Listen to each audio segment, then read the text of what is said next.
Berlin, 1942. Inside the Reichstag, beneath chandeliers that cast long shadows over polished floors, Reichsmarshal Hermann Göring puffed on his cigar. We have come here to make history.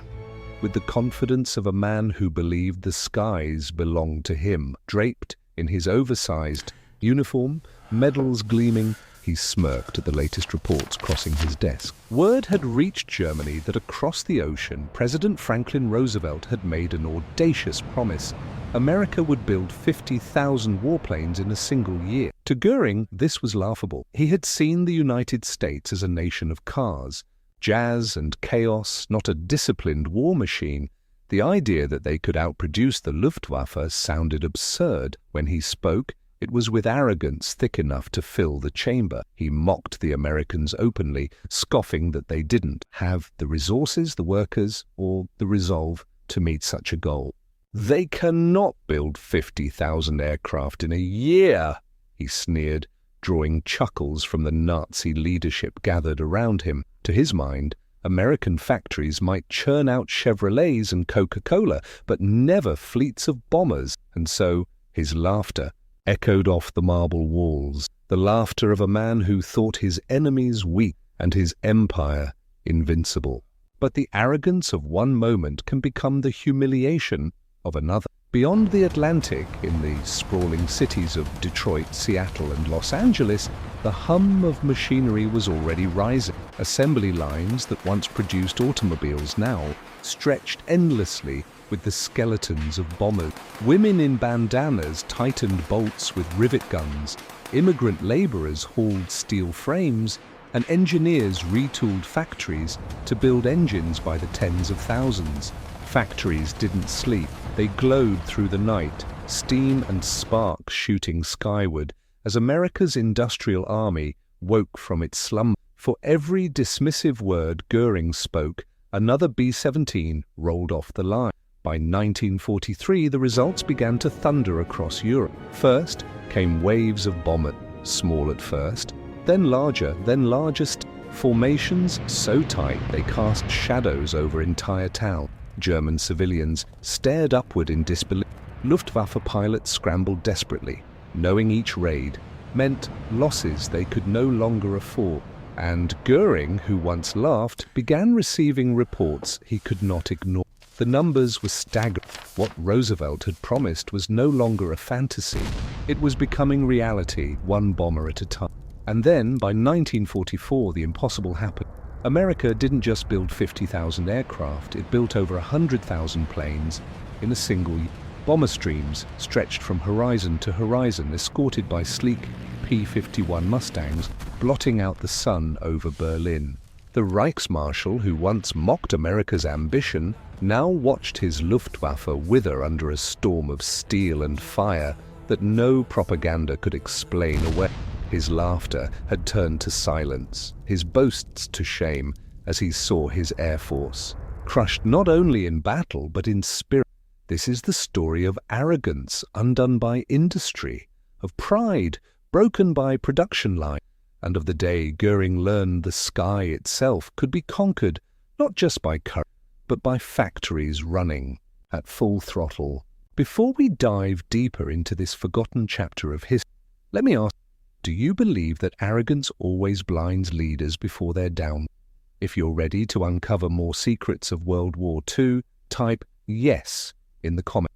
It tells me you're part of this journey, and together we'll keep bringing the past back to. In the early 1940s, the Luftwaffe stood as a symbol of German power. It had swept across Poland, France, and the Low Countries, and even dared to challenge the skies over. Göring's Air Force was fed. Sleek Messerschmitts and Focke-Wulfs screamed across Europe while dive-bombing Stukas terrorized towns. German propaganda painted the Luftwaffe as invincible, and for a time it seemed the Reich controlled much of the continent, and Göring wore his pride like a crown. But across the Atlantic, a very different kind of battle was being played. One not of conquest, but of production. America had not yet fought in the skies of Europe, but it possessed something Germany lacked: scale. Its factories sprawled. Like cities, its resources were vast, and its workforce was about to become the greatest weapon of the war. When President Roosevelt made his bold promise of 50,000 planes, he wasn't simply making a number up. He was declaring that America would turn its entire economy into an... Still many in Europe laughed. Göring believed American workers were soft, untrained, too comfortable with cars, radios, and consumer goods to ever match the discipline of German engineers. He failed to see the truth that the very system the mass production, lines of Detroit, the automobile plants, the culture of consumer was exactly what made such a transition. For the Luftwaffe, the stakes couldn't have. Germany's strategy depended on keeping the Reich safe from overwhelming Allies. If America could not build its promised air fleet, Germany had a chance to survive. But if tens of thousands of bombers really did, then even the most skilled pilots could not. This wasn't just a test of courage or tactics, it was a test of endurance, of which nation could outlast the other. When war became a matter of steel, fuel, and factories running day. By 1943, the cracks in Göring's confidence began to show. German cities were already burning, the Luftwaffe was stretched thin, and American bombers were arriving in formations larger than anything Europe had ever. What had begun as a boastful dismissal was transforming into a nightmare reality. The skies above Germany were no longer empty. They were filling with shadows, and behind every one of those shadows was the roar of American industry, proving that arrogance alone could not shield an empire from the storm. The first warnings came not from generals but from ordinary civilians looking up at the...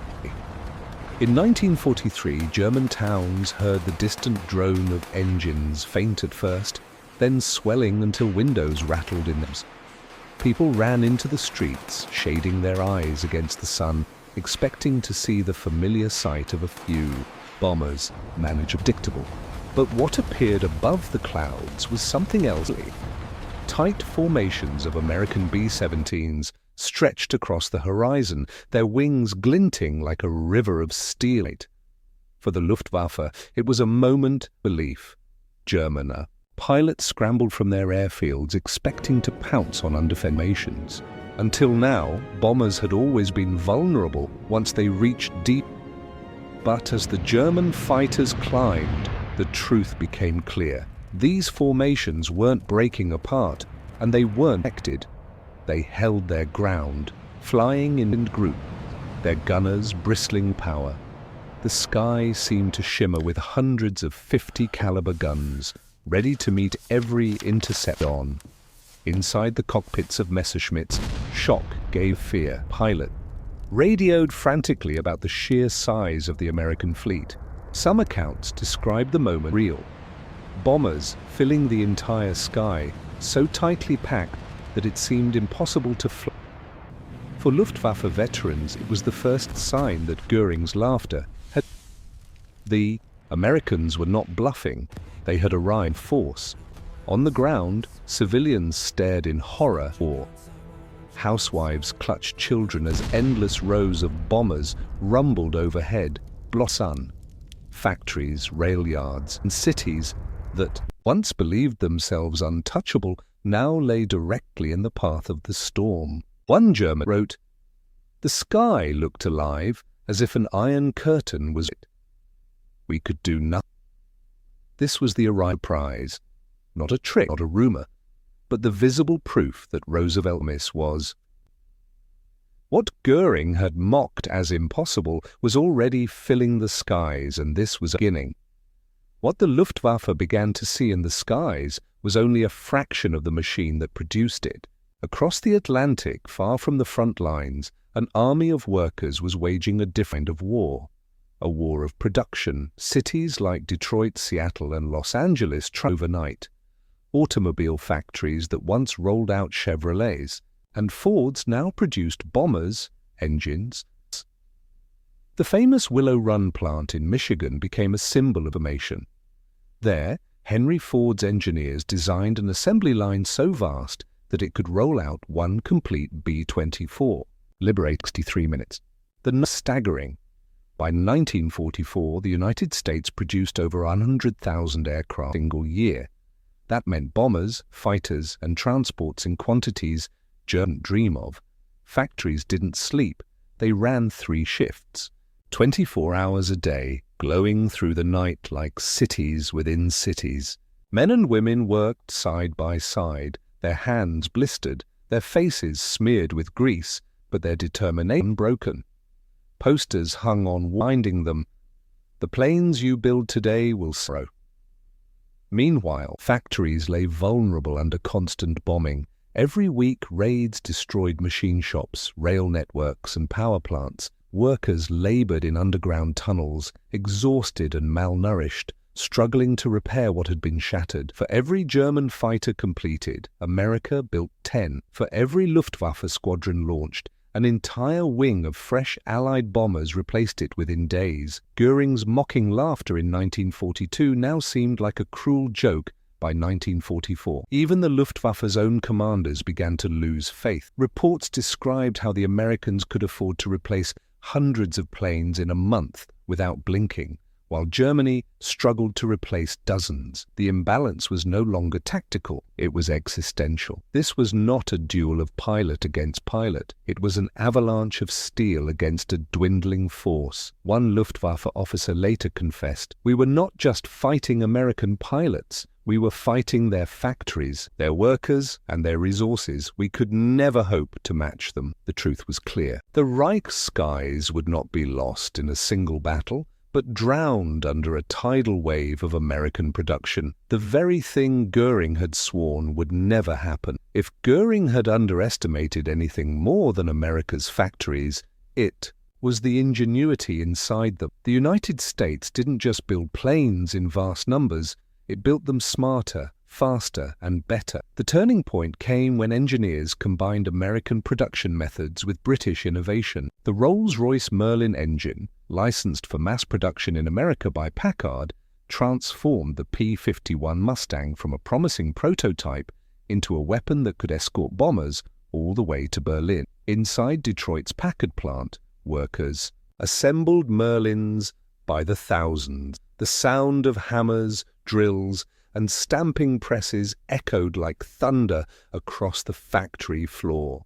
Each engine that rolled off the line meant another Mustang in the sky, another escort to guard the bombers. To Luftwaffe pilots, the effect was devastating. The Mustang could outrun their Messerschmitts, outclimb their Focke-Wulfs, and stay in the fight long after German fighters had to turn back for fuel. What had once been bomber hunting missions became desperate battles for survival. But it wasn't only the fighters. At Willow Run, engineers designed an assembly line that stretched over a mile long, the largest in the world. The sight was unbelievable. Fuselages on one line, wings on another, tail sections moving on conveyor belts, all converging into complete B-24 Liberators, rolling out like clockwork. At its peak, the plant produced 650 bombers in a single month. To Germany, this level of organization was unimaginable. Its factories relied on skilled craftsmen, carefully hand-fitting parts, and struggling to keep production steady under bombing raids. America, by contrast, treated aircraft production like automobiles, standardized, interchangeable, unstoppable. Every bomber looked the same because every bolt, every panel, every rivet was identical. For Göring, who once bragged that Germany's craftsmanship was superior, the reality was big. Precision mattered little when the enemy could produce 10 times more machines, each carrying the firepower of an entire squad. In the skies over Europe, it was not elegance that decided battles, but the relentless output of factories that ran without pause. And so the Mustang became the symbol of what Göring had failed to imagine. A plane born not of arrogance, but of collaboration, built by the hands of ordinary men and women who turned wrenches and pressed steel until the tide of war itself shifted. War is not fought only in the sky. It is also fought in the mess, in the quiet moments when a soldier unwraps his rations. For German pilots, those moments were By 1943, Germany's resources were stretched to breaking. Food was rationed to civilians and soldiers. Pilots who risked their lives daily often returned to meals of watery soup, black bread stretched with fillers, and bitter ersatz. Even in the elite Luftwaffe, luxuries like chocolate, fresh meat, or cigarettes were. Some airmen secretly confessed that hunger and fatigue weighed on them as heavily as enemy. Now imagine the contrast when they encountered the Americans. US pilots climbed into cockpits carrying chocolate bars, sticks of chewing gum, and even bottles of Coca-Cola tucked into their ear. In their bases across England, canteens served hot meals around the clock, eggs, bacon, fresh coffee, and meat that German civilians had not seen in years. Photos show American bomber crews smiling as they lit cigarettes and sipped Coca-Cola before missions, while Luftwaffe flyers chewed on hard crusts of bread. Even the equipment reflected. German pilots often wore patched uniforms and reused boots. American pilots had fresh flight jackets, spare goggles, and crates of replacement parts stacked in. Radios, compasses, and oxygen masks were standard issue for every. For Germany, these were luxuries reserved only for America, they were. To Luftwaffe pilots, the disparity was humiliating. They fought desperately to defend their homeland, but every mission reminded them of. The enemy, meanwhile, seemed to live better in war than Germans lived in. One German POW later stated, "Their pilots had candy and cigarettes. While we rationed bread, we realized then that we were not fighting men alone, but a nation that overflowed with everything lacked." This everyday abundance was more than just. It gave American crews confidence that they would be cared for, supplied, and rid. For German pilots, it deepened the dread. They weren't just outnumbered, they were outsupplied, outfed, and slowly outlasted by an enemy whose strength seemed. For the Luftwaffe pilots, survival often ended the moment their parachute. If they were lucky enough to bail out of a burning fighter, the ordeal was far from over. Many landed wounded, broken bones from ejections, burns from fire, or bleeding. German medical care by 1943 was already crumbling under the weight of war. Supplies were scarce, hospitals overcrowded, and even the most decorated aces sometimes died not from enemy fire but from untreated infections. Morphine was rationed, bandages reused, and doctors forced to work in basements and tunnels while Allied bombs shook the. In contrast, the system waiting for an American pilot was almost annulled. If a Mustang or bomber went down over Allied territory, rescue jeeps raced across the fields in minutes. Trained medics carried stretchers to fully equipped field hospitals where surgeons had access to blood plasma, X-rays, and the new drug, penicillin. A broken leg that left a German pilot crippled could be treated in days by Americans. Burns that festered in German wards were cleaned and healed with The difference was not just survival rates, it was life expectancy. Even when captured, the contrasts continued. German POWs were often astonished at the treatment they received in the camps. Instead of neglect, they were given food, medical attention, and even opportunities. Some attended classes, learned English, or joined camp orchestras to part-time. One German pilot later recalled, "In their prison, I ate better than my family in Germany. I studied, I healed, I lived. It was there I realized the war would be lost." For the Luftwaffe, this realization was devastating. Their own regime treated them as expendable, tools to be used or broken. The enemy, meanwhile, seemed to value every life, even those. It created a psychological wound deeper than any.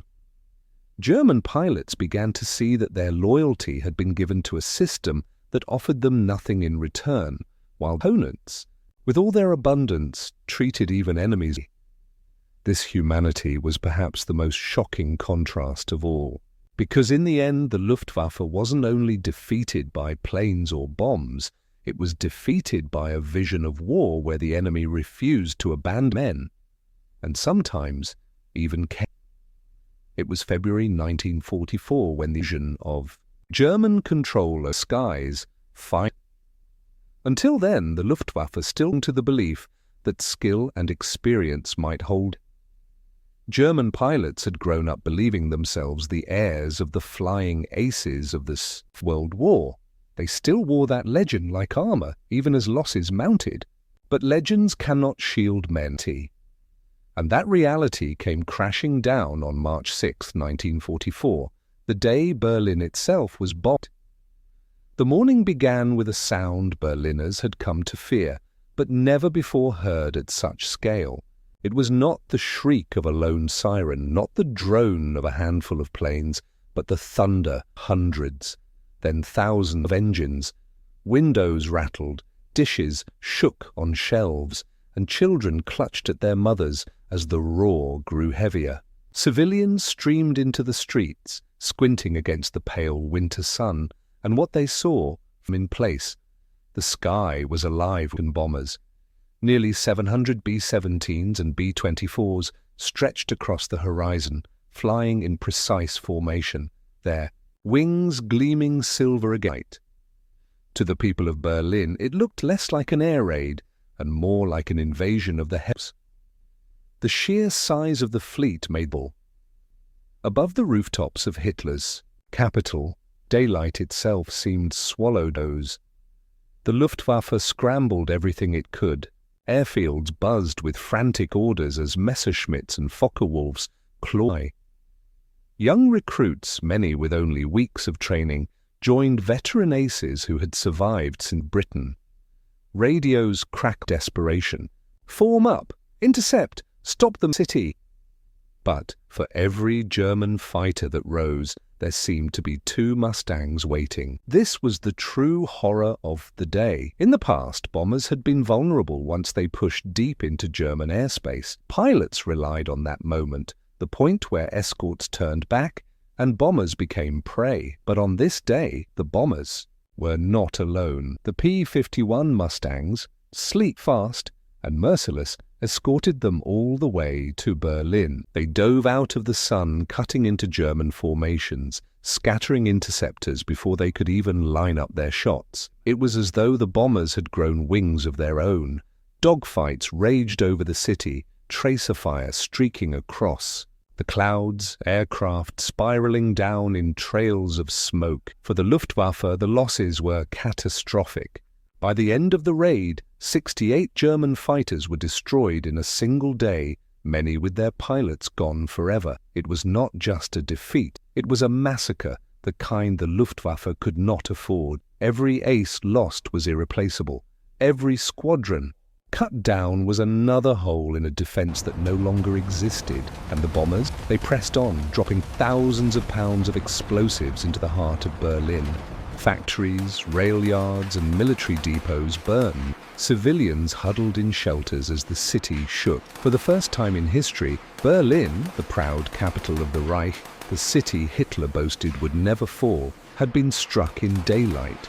And it was not the last. For Göring, this was the moment his arrogance curdled into despair. He had laughed at Roosevelt's promises, mocked America's ambition, and dismissed the idea that industry could outmatch willpower. But as he stood in his headquarters, staring at reports of endless bombers blotting out the skies above his own capital, he knew the truth. Later, he admitted bitterly, "When I saw American planes over Berlin in daylight, I knew the war was lost." It was more than a military collapse. It was a psychological break. Göring's officers, once proud and loyal, now whispered doubts.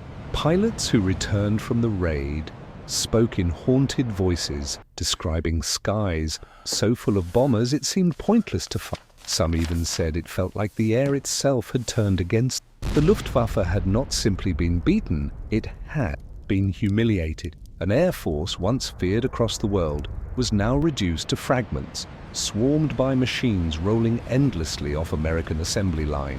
The great Reichsmarshal, who once promised that no enemy bomber would ever reach Berlin in daylight, now watched helplessly as thousands did, and would continue to again and again. This was the turning point, not just in the air war, but in the war itself. For the men in German cockpits, it marked the death of hope. For Göring, it marked the death of pride. The laughter that once filled the Reichstag was gone, replaced by silence as the sound of American engines thundered over a city that now understood the skies no longer belonged to Germany. For the German pilots who survived those desperate battles, capture often came as an unexpected loss. They had been raised on propaganda that painted America as weak, decadent, and corrupt. In Luftwaffe briefings, their instructors mocked the United States as a mongrel nation, distracted by consumer goods and incapable of sacrifice. But when these same men fell from the skies and were pulled from wreckage or parachutes by American or British soldiers, they encountered something that unsettled them far more than tracer fire: humanity. Wounded aces who expected to be beaten or abandoned were instead carried to field hospitals. Bandages were wrapped around burns, morphine administered, and meals provided. For men who had watched comrades bleed out on frozen German runways, this treatment felt almost. One German pilot later confessed, "We thought the Americans would despise us. Instead, they saved my life. I could not understand it." In prisoner of war camps across the United States, this contrast grew sharper. Camps were no paradise. Barbed wire, guard towers, and military discipline remained constant reminders of But compared to the hunger, fear, and scarcity inside Germany, the conditions felt. Red Cross packages brought food, far richer than what their families at home could. Some POWs ate white bread, butter, and chocolate for the first time in. Others attended classes organized by camp officials where they learned English, mathematics, or even music. In one camp in Oklahoma, German prisoners formed orchestras playing Beethoven, Mozart, and sometimes even as music, once banned. These experiences cracked something inside them, the realization that the enemy they had been told was barbaric was in fact providing them a chance to live with dignity. The Reich demanded sacrifice, and the Americans, even in war, allowed survival. And then there was the Mustang itself, the very plane that had chased them from the skies. Among captured pilots, it became a strange symbol of respect, even admiration. Some men, sitting idle behind wire fences, spent hours sketching the silhouette of the P-51 in notebooks, tracing the long nose, the elegant wings, the unmistakable stance of the machine that had ended their days. One veteran admitted years later that the Mustang was not just an aircraft. It was a force of nature, a predator that could not be escaped. Yet rather than hate it, many came to admire its design, its power, its ability to change the war's balance almost. In hushed conversations, they admitted that while German engineering had given the world the Messerschmitt, and the Allies had created something, a machine born not of ego but of nity, backed by an industry that never. This respect bled into a deeper moral reckoning. Many pilots realized that their loyalty had been to a system that treated them as expendable machines in human form, valuable only so long as they. Their own leaders had mocked America and promised them supremacy, yet gave them empty skies and dwindled fuel. The Americans, in contrast, not only valued their own soldiers' lives but even extended care to captives. This contrast wounded them in ways gunfire could. In diaries and memoirs written after the war, Luftwaffe veterans confessed that their faith in the Reich cracked not in the heat of dogfights but in the quiet of captivity, when they saw their enemy embody values their homeland had abandoned: abundance, fairness, and. Years later, many of those same men carried these lessons into their post-war lives. Returning to a shattered Germany, they remembered the strange kindness of their captors, the sight of bombers blotting out the sun, and the relentless hum of Mustang. Some became teachers, engineers, or advocates for rebuilding anew. Germany rooted in democracy, determined never again to follow leaders blinded by arrogance. For them, the Mustang was more than a weapon of war. It was a symbol of a turning point, a reminder that true strength lay not in pride or propaganda, but in the ability to endure, to produce, and even to show humanity in the face of fight. The spring of 1944, the Luftwaffe was not simply battles. Every raid drained more fuel than could be replaced. Every sortie cost pilots that Germany could not afford to lose. Veterans who had survived the Blitz and the Battle of Britain now looked around their ready rooms and saw only boys, barely trained, trembling before their mission. The aces who once filled propaganda posters with heroic stares were dead or captured. Those who remained carried exhaustion in their eyes, the grim knowledge that they were fighting a war. Meanwhile, America's tide of production had reached its height. The numbers themselves read like something of myth. In 1944 alone, over 100,000 aircraft rolled out of American factories, fighters, bombers, transports, every type of machine needed to dominate the skies. Entire wings of bombers could be replaced in weeks. Engines, spare parts, and fuel flowed like rivers across the Atlantic, carried by convoys so massive that even German U-boats stopped them. The Luftwaffe was no longer fighting men, planes. It was fighting the weight of an... The final confirmation came the 6th, 1944 D-Day. As Allied troops stormed the beaches of Normandy, the skies above them belonged entirely to American.